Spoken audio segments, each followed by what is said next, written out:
Alhamdulillahillazi farraqa bainal haqqi wal batil wa amaruna bittiba'i rasulihil jalil wa nahana anil ikhtilafi wal iftiraqil mudin.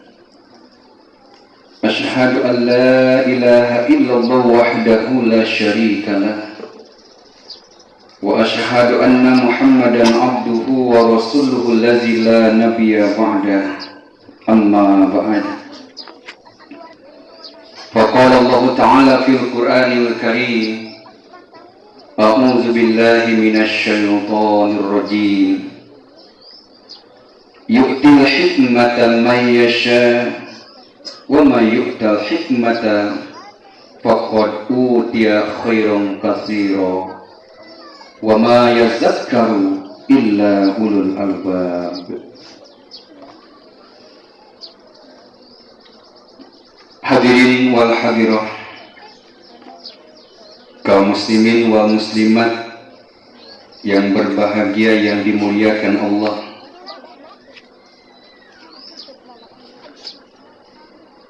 Di antara hikmah Allah memberikan syariat ibadah puasa di bulan Ramadan, di antaranya kalau dilihat di ayat 183 sampai 188 Al-Baqarah,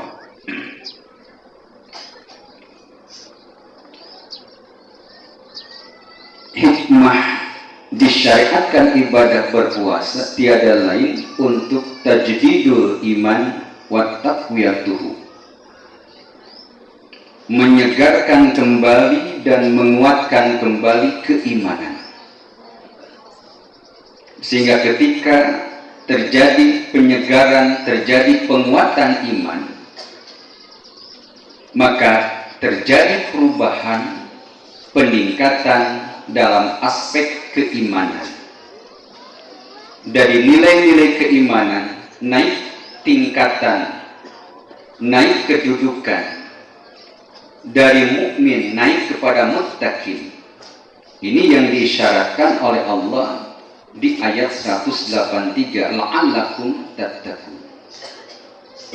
Bahkan tidak hanya untuk meningkatkan nilai imannya, ibadah di bulan Ramadan ini senyatanya Allah peruntukkan untuk kita semua dapat meningkatkan dan menaikkan tingkat pemahaman, tingkat keilmuan. Makanya di ayat 184 ada kata-kata in kuntum ta'lamun.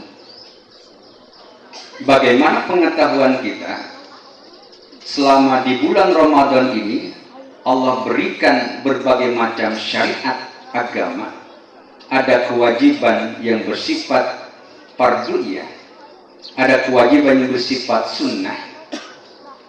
Itu semua tiada lain adalah untuk meningkatkan kemampuan, pengetahuan, keilmuan kita semua. Maka yang dinaikkan bukan hanya nilai imannya, tetapi juga ilmunya harus ditingkatkan. Dan ini menjadi salah satu sasaran kenapa bulan Ramadan itu hadir. Di sana ada berbagai macam syariat, mulai dari ibadah berpuasa selama 1 bulan, mulai dari pelaksanaan sholat tarawih selama 1 bulan. Di antaranya adalah untuk mengupgrade, untuk meningkatkan tingkat kemampuan, pemahaman, keilmuan kita. Kenapa ini menjadi penting? Iman dan ilmu yang dinaikkan. Karena kita tahu di antara syarat yang Allah syaratkan ketika kita membuat sebuah amal soleh, ketika Bapak dan Ibu melaksanakan amal soleh, itu amal soleh syaratnya ada 2. Yang pertama harus didasarkan nilai keimanan, dan yang kedua harus didasarkan keilmuan. Iman dan ilmu inilah yang membentuk bangunan amal soleh. Tidak akan mungkin terwujud sebuah amal soleh Kalau hanya sekedar didasari keimanan tanpa ilmu. Allah mensisir, ada dua kelompok orang di surah Al-Fatihah. Yang pertama ada kelompok Al-Maghdub. Yang kedua ada kelompok Ad-Dhalin. Ghairil maghdubi alaihim waladhdallin. Al-Maghdub tafsirnya adalah mereka orang-orang yang dibenci oleh Allah karena mereka berpengetahuan, mereka punya pemahaman, tetapi tidak ada nilai keimanan. Artinya ilmu ada, tetapi iman tidak ada. Yang terjadi adalah al-maghdub, Allah benci kepada orang tersebut. Ada juga kelompok orang ad-dhalin. Mereka adalah orang-orang yang memiliki nilai iman cukup kuat, tetapi tidak dibarengi dengan keilmuan. Imannya kuat, tetapi ilmunya tidak mencukupi. Sehingga pondasi dasar amalannya menjadi pincang karena hanya didasari dengan keimanan, dengan penuh semangat, tetapi tidak dibarengi dengan ilmu. Kalau ada keterangan hadis Nabi yang mengatakan apatuddin salah satu, bahwa hancurnya agama itu dari 3 kelompok. Di antara kelompok yang akan menghancurkan agama itu adalah faqihun fajirun wa imamun jahilun wa mujtahidun jahilun. Nah, yang ketiga disebutkan wa mujtahidun jahilun. Ada orang yang bersungguh-sungguh beribadah, begitu bersemangat dalam beribadah, begitu menggebu dalam beribadah, tetapi karena tidak ada dasar keilmuan. Wa mujtahidun jahilun, dia jahil, dia tanpa dasar ilmu ketika beramalnya, ketika beribadahnya. Maka ini pun akan menjadikan penyebab mereka menghancurkan agama. Padahal mereka mengamalkan ajaran agama, tetapi karena tanpa dasar ilmu, maka pelaksanaan pengamalan ajaran agama tersebut justru akan mendorong kehancuran agama. Kenapa disebut dengan kehancuran agama? Karena fondasi agama itu bersumber pada aturan Allah Subhanahu wa taala minal Quran wa sunnah, sumbernya ilmu. Ini yang menjadi penting. Makanya bulan Ramadan Allah didik kita, Allah latih kita untuk meningkatkan kapasitas diri, kemampuan diri, kualitas diri. SDM-nya, sumber daya manusianya Allah coba didik, Allah coba latih selama bulan Ramadan dengan targetnya adalah untuk meningkatkan imannya itu dan meningkatkan ilmunya itu. Nanti ketika iman dan ilmunya naik, maka di ayat yang selanjutnya ada kata-kata la'allakum tashkurun. Orang akan kemudian mudah bersyukur kepada Allah ketika dia punya nilai iman yang kokoh, yang kuat, seperti sebuah pohon yang akarnya menghunjam ke dalam tanah. Itu yang digambarkan oleh Allah dalam Al-Quran ketika menggambarkan nilai keimanan. Waqar sama tu'ti ukulakulahim bi'idni rabbih. Akarnya menghunjam ke dalam tanah, kemudian ranting cabangnya begitu menjulang ke atas langit, kemudian tiap-tiap tahun menghasilkan buahnya yang dengan amal soleh untuk kita. Ini menjadi sangat penting. Kemudian ilmu penopang terwujudnya amal soleh, dan wujudnya adalah diantaranya la'allakum tashkurun, supaya menjadi bersyukur kepada Allah Subhanahu wa taala. Ini yang Allah syaratkan di Al-Quran surah 183 sampai 188. Itu ada 6. Secara garis kesimpulannya, dari 6 itu yang 2 terjadi penguatan. Artinya ada 4 kesimpulan. Kalau kita lihat, kita baca, kita pahami. La'alakum tattaqun in kuntum ta'lamun, la'alakum tashkurun, wa la'alakum yarsyudun. Dan yang keempat adalah la'alakum yarsyudun. Bagaimana bulan Ramadan hadir kepada kita semua? Ada syariat di sana, ada tuntunan di sana, kemudian membentuk kita menjadi orang-orang yang dibimbing oleh Allah Subhanahu wa taala. Tidak hanya diberikan petunjuk, ditunjukkan jalan, tetapi Allah bimbing secara langsung. Ini yang luar biasa. Dan ini target untuk kita semua. Makanya kenapa para ulama mengatakan bahwa setiap adanya syariat agama itu pasti ada hikmahnya. Pasti ada hikmahnya. Di balik Allah mensyariatkan ibadah puasa, di balik Allah mensyariatkan ibadah sholat, ibadah zakat, ibadah haji, ibadah umroh dan lain sebagainya, tentu ada hikmahnya bagi kita. Kepentingan ibadah itu pada hakikatnya bukan untuk Allah. Kepentingannya, kemanfaatannya, tetapi kepentingannya, kemanfaatannya akan kembali kepada kita yang melaksanakan ibadah tersebut. Karena hatta semua manusia, tidak ada yang beribadah kepada Allah tidak akan menjadi kurang untuk Allah, tidak akan menjadi miskin untuk Allah.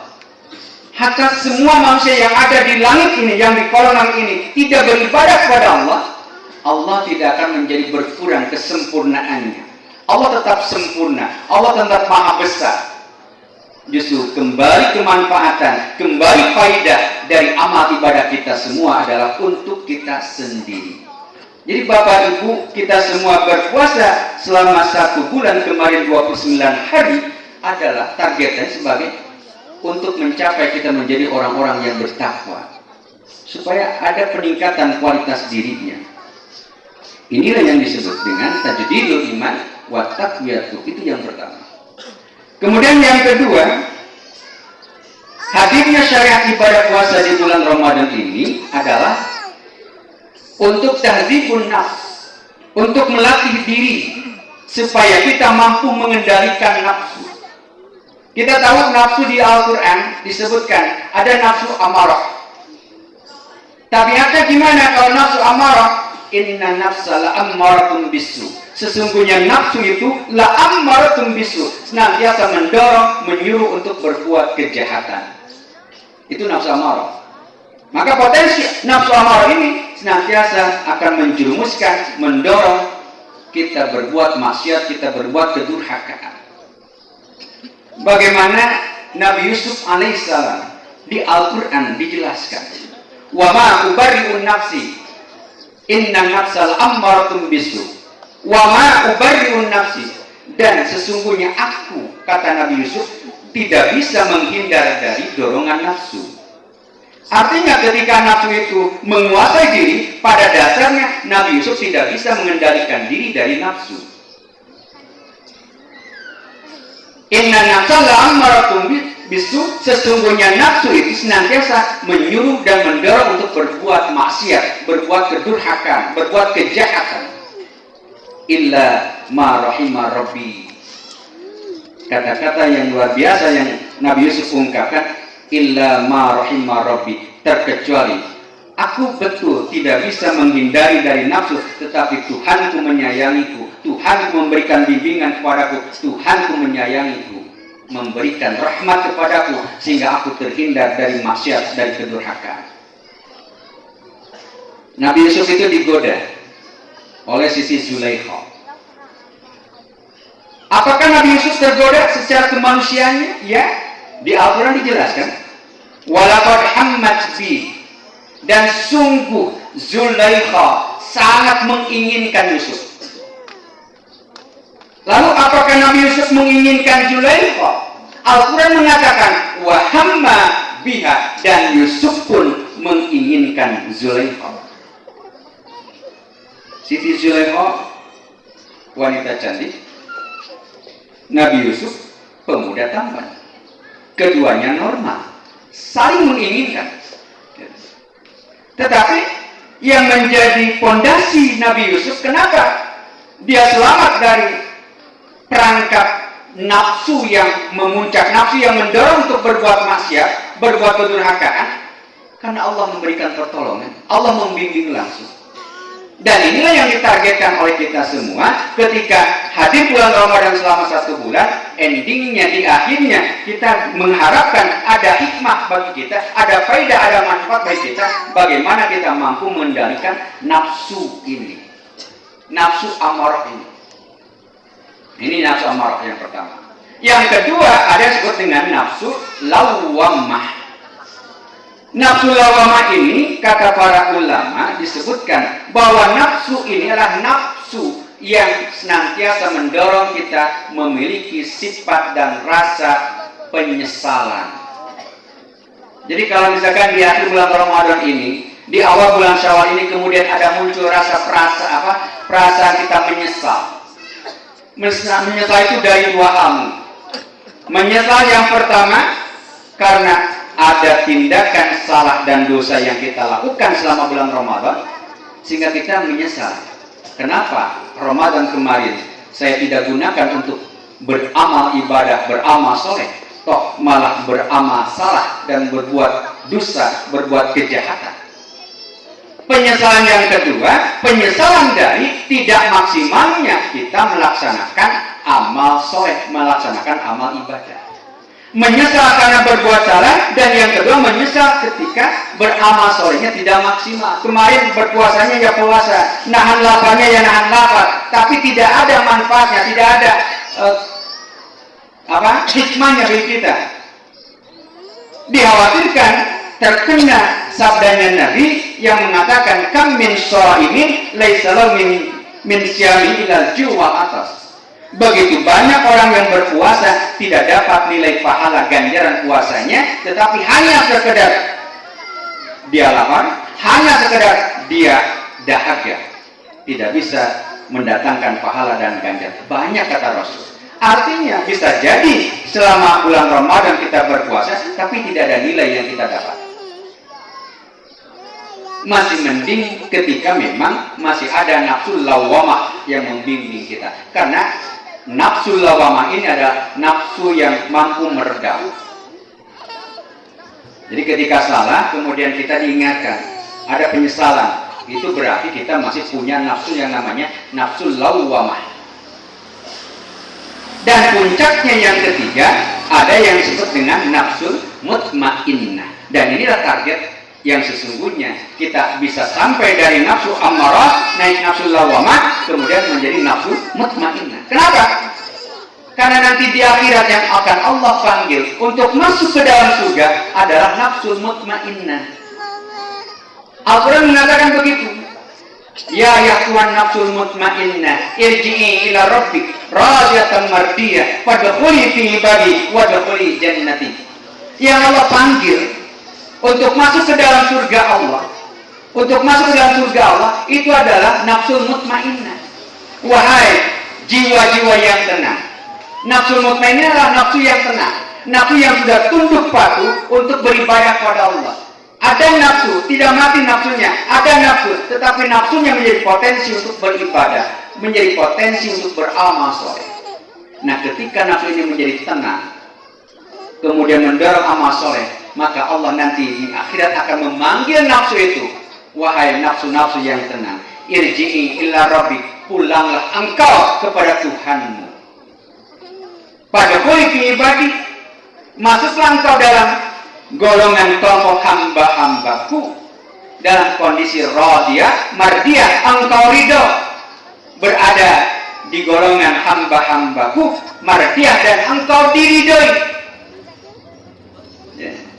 Kita ridho kepada Allah dan Allah ridho kepada kita. Ini yang menjadi kata kunci. Bagaimana kita menjadi ridho kepada Allah? Sebagaimana ungkapan keimanan kita di pagi hari, di sore hari kita mengatakan raditu billahi robba, raditu billahi robba, aku ridho ya Allah engkau sebagai Rabbku. Di pagi hari, di petang hari kita katakan seperti itu.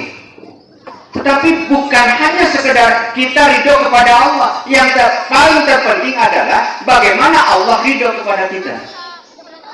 Ini menjadi sangat penting. Radiyatan mardiyah, kita ridho kepada Allah dan Allah meridhoi kita.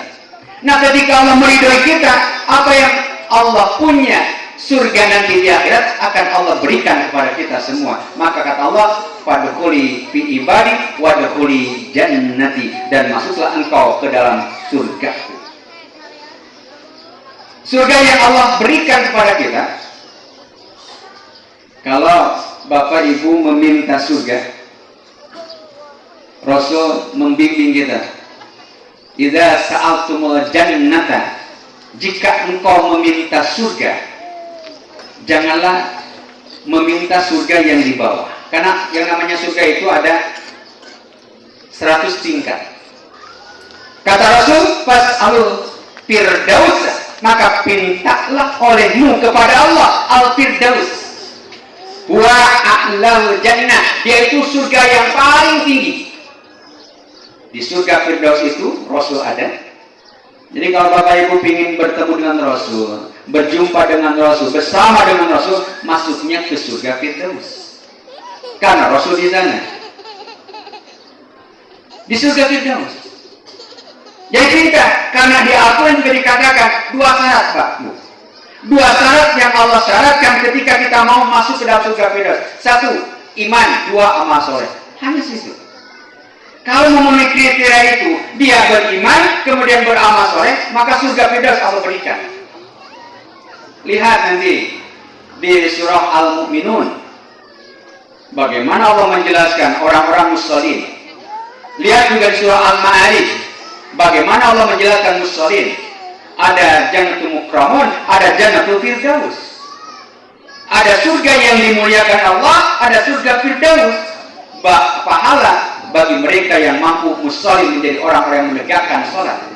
Dan standar ukurnya musholin itu ternyata bukan hanya dari aspek ibadah sholatnya saja, hatta di aspek ibadah zakat, infak, sedekah dan lain sebagainya, itu menjadi penentu kita menjadi musholin yang akan mendapatkan surga firdaus.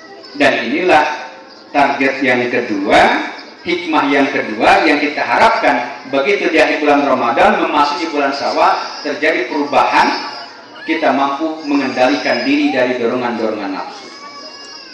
Ini dua hal yang mudah-mudahan menjadi penyemangat bagi kita, hasil ibadah kita sampai kepada tujuan menjadi tajdidul iman wa taqwiyatu. Dan yang kedua, bagaimana kita mampu tahdzibun nafs, mengendalikan diri dari nafsu, sehingga terlahir kembali menjadi orang-orang baru, dengan kepribadian baru, dengan akhlak yang baru, dengan terjadi perubahan-perubahan yang baru. Mudah-mudahan menjadi ilmu yang bermanfaat, dan mudah-mudahan amal ibadah kita semua diterima oleh Allah Subhanahu wa taala. Taqabbalallahu minna wa minkum. Wassalamualaikum warahmatullahi wabarakatuh.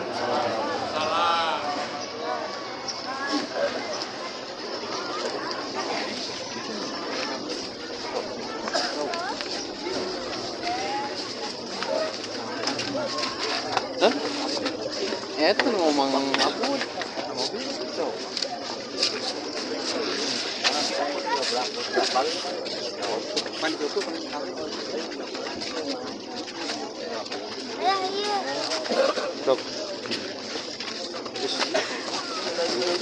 Itu mana itu? Itu.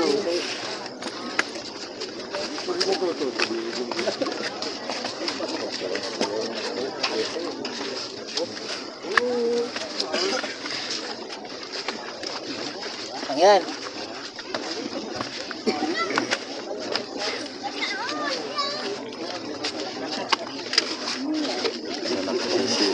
Tangan. Tangan.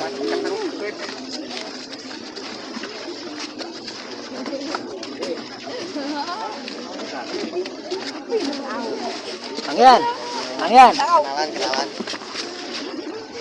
Bentar. Asya suruh banget. Apa?